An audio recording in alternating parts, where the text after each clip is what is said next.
Welcome back. This is the Tuesday Tonic, and I am Pat Utomi.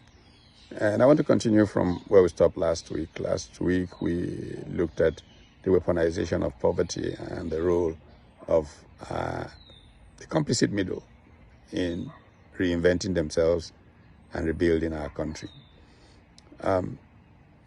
If you don't know poverty, you may not have a good sense for it.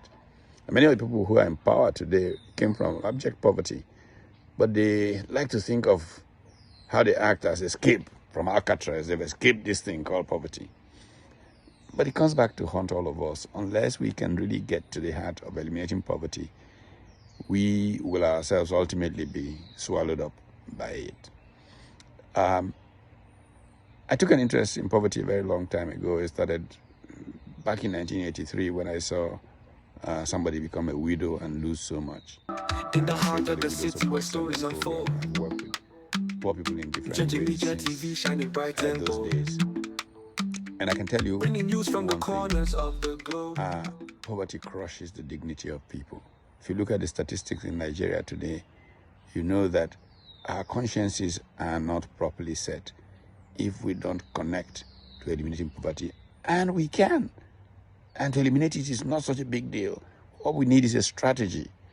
If we took a strategy, for example, that took our latent comparative advantage off our factor endowments and seeks to educate people in rural areas to become value-adding players on value chains of the endowments around the parts of the country in which they are, you'll be amazed at what can happen. Transform their lives, transform our country's economy, and we can be truly proud that we have had an impactful life. So please,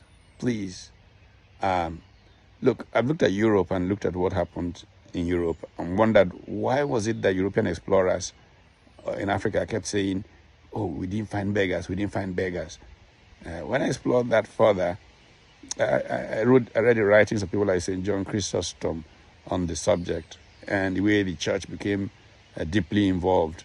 If you look at the Middle Ages, you couldn't see any major photograph of a church, a major place without beggars. And it then became even part of status to organize, to give alms to the poor.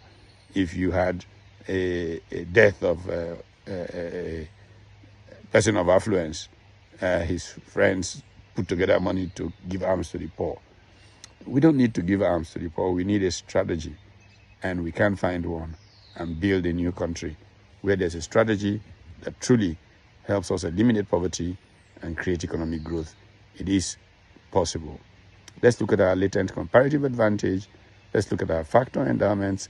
Let's look at those value chains, and we can create a win-win for all. We'll see you next week.